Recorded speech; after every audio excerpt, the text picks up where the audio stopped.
Hi, I'm Dr. Anthony Edwards, and I'm the instructor for the Comprehensive Community College. And today we're going to be discussing community college finance.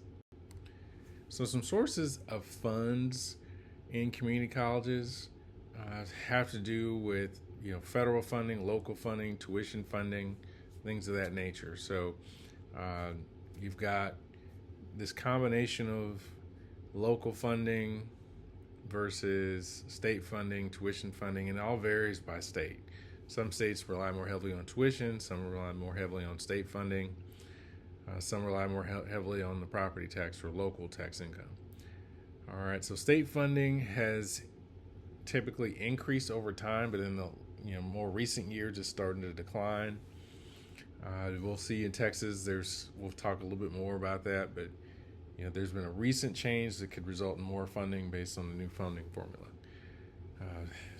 And generally speaking, federal funding from the U.S. government has generally gone up over time in terms of community colleges.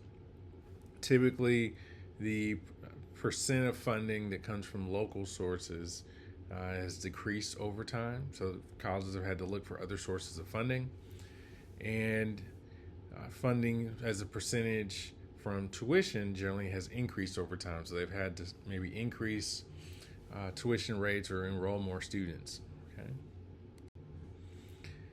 All right. In terms of allocation patterns, you've got different ways that state can allocate money toward community colleges. One is the negotiated budget, which is a fancy word for or term for incremental budgeting, where you kind of start out with the same budget as the year before and maybe goes up by a certain percent. We talk more about that in the higher education finance course. There's also cost-based program funding, where you're essentially basing it on some sort of unit of measure, whether that's full-time student equivalents or some other measure, and basing the pay that they get based on that. So maybe they get certain, $10,000 a student or some number like that, right? Minimum foundation, which basically means either there's going to be a flat rate of funding or a percentage that calculation, and then they subtract out the local contributions, saying, okay, this is how much you're supposed to get, but we're not going to give you the money that you're already getting from your local sources. Okay. All right. You also have unit rate funding. All right, and that's basically funding based on area. So that could be, okay, we're going to give you a certain amount for student support, a certain amount for instruction, a certain amount for physical plant, things like that. All right, in terms of performance-based funding, you have three different models you see. You see output-based models. So it could be, okay, it's just, we're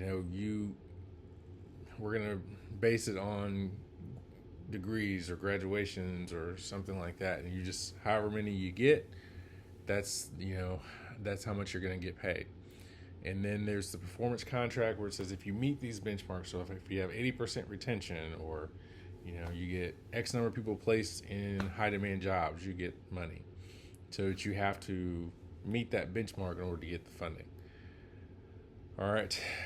There's also performance set asides or bonus funds. So it's basically like, okay, we're going to pay you, but then they're going to set aside this other portion of money, which is kind of like a hybrid of the benchmark. So it's like, if there's money left over, the colleges that meet these requirements will get that money, and so they're kind of like a bonus. All right. So in terms of tuition and student aid, so tuition is typically either on a fixed rate for full-time students, or flat rate, or based on credit hours. So most of the community colleges that I'm familiar with use the credit hour tuition rate, but some use a fixed rate to encourage people to be full-time, because you're going to pay the same rate regardless of whether you take 9 hours or whether you take 12 or 15, depending on the institution. Also, community colleges generally have the ability to set their own tuition rates. Okay, obviously they can't make them $1 million a credit hour, so there's some limitations there, right? But they, as a governing board, they can set their tuition. All right, now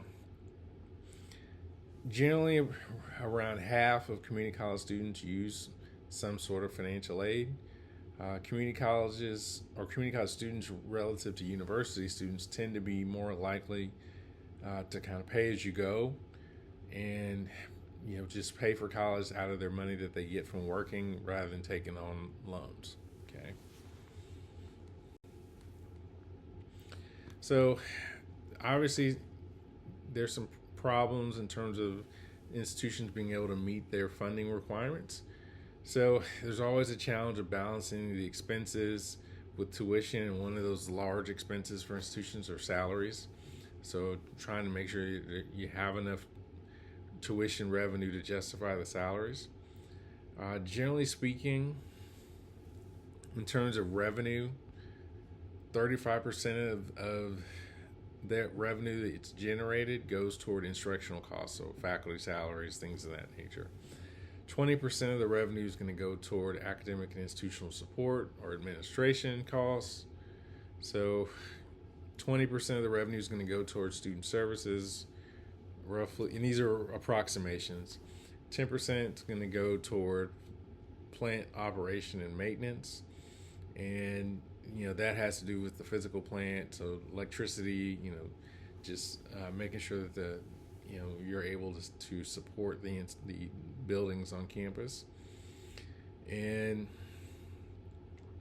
12% roughly is going to go toward, of that revenue goes toward scholarships. All right, so there's not a lot left over at that point, right? And so it becomes extremely tight to make sure everything works. All right, now how do we solve this funding problem? Well, there's different strategies that governing boards and presidents can use. Some have to do with ways to decrease costs. Others have a way or have to do with increasing revenue. So if you reduce your classes for which there's low enrollment, you can kind of, in a sense, manage the cost of those faculty, because you don't want faculty teaching courses. If you're going to have to pay them anyway, you want them teaching classes that have full enrollment. You can restrict staff leaves, right? Because then you're not having to pay out that cost for them to be on leave. Of also potentially the cost of having to find someone to replace them. If you need to hire an adjunct or something like that because someone's out. Restricting travel, because a lot of times people want the institution to pay for their travel to go to a conference or something like that. Employing part-time faculty or hourly faculty members who are cheaper than full-time faculty members. Offering off-site classes if you can manage the cost of the site. That can be a way to increase your revenue, accessing more locations. Recommending folks retire early, so you kind of, in a sense, they're going to be paid out of what their retirement system would pay them, but then you're not having to pay them a salary. And typically, those folks that you're trying to recommend that may be higher wage individuals. Scaling back student support services, so obviously those things you don't want to do, but there may be things that you have to do in terms of maybe looking at support that maybe isn't as effective as you would like it to be, and making some hard decisions there. Pausing equipment and supply orders, so maybe you don't get to buy the new equipment for the classroom. Maybe you put off getting new projectors or things like that. Allowing credit for experience. Obviously, you're not getting those credit hours for those courses, but you might be getting those folks who have those to come take the remainder of their courses with you. So it could be a way to get revenue. Increasing class sizes. So again, if you're able to get more students in the class, you may be able to increase the revenue without adding more staff. Increasing how many hours the faculty have to teach. So again, this wouldn't really be popular, but could be a way to generate more income. Reverse transfer, particularly for those institutions that have performance metrics. So if they're getting paid based on folks completing their degrees, finding out if folks have actually done that met the requirements for the associate's degree while they're at maybe a university or some other institution, could help you to count them as a completer and get revenue based on that. Okay, so we talked about some ways already in terms of generating revenue, but there are also a lot of different revenue sources that you may not have considered. So many institutions have foundations. These community colleges have foundations for fundraising purposes, so they can help raise money for things that, again, offer the benefit to the people who are giving the money, that usually those are tax deductible expenses for them, but allow the institutions to raise money through that nonprofit organization. Training contracts. So community colleges engage in lots of training. There might be ways to sort of codify those skills into maybe a training program, maybe certificate, or some other sort of training that folks can do to generate revenue for the institution. Property management or real estate development. Sometimes these community colleges own large amounts of real estate, buildings, land. Sometimes they can lease that space out to other people or sell it. Okay. And events. So again, if there are events that can be held on campus that they can charge for, that can be a way to generate revenue. Institutions are also trying to increase their endowments. And so even community colleges have endowments in some cases, and they can use that to generate money that basically can count as an asset, and maybe they only spent, but it allows them to sort of build up funds for a rainy day. All right. And also, as you'll learn in higher ed finance, there are certain financial metrics where having larger assets makes your financial numbers look better, and so it can help you in terms of being able to secure loans, things like that, in order to meet your expenses. Because again, if you've got collateral, it's easier to get a loan, right? So, differential tuition. This is more common in universities where there might be a credit hour charge for, say, an engineering class that maybe is different from an English class, but not necessarily as common at the community college level, but something states are looking at for those departments where there's a higher demand, or the resources it takes to run that program are higher. Also, the income-based repayment option, and it's, again, this sort of, it functions more through maybe some third party, but folks that maybe in a program that they look like there's an opportunity for them to generate income from that. They may be able to get funding to be able to go to school based on the idea that they would pay back based on their income, and that's sort of an alternative to a traditional student loan, but that is also providing another source of funds for community colleges and universities. All right, so with the rising costs of community colleges, they are having to justify their costs, particularly to the communities as well as the state. And there has been maybe attack is too strong a word, but there has been definitely some concern about open enrollment, because you may have, in the name of being able to be accessible, sometimes you have folks that really aren't prepared for school. And there's the argument that it is not a great use of taxpayer funds for folks to take course after course that they're not prepared for. And it could be considered a drain on resources. Also, based on having to potentially increase tuition costs as a result of some of these changes that are happening, you also have costs that are increasing. How do they meet that? Again, by increasing tuition. but how does that impact the ability to pay? And does the target audience that the community college may be what's intended for, does it become less accessible to them and more accessible to folks who have the resources to pay for these types of programs? And then in so doing, get into some of these higher wage jobs, or are we sort of pricing people out of those opportunities? So, that's a concern. Obviously, in terms of justifying the value of community college, there are direct effects and indirect effects. So you obviously have people that are able to graduate from the program. That's a direct effect. They're able to secure jobs, get a certain amount of income.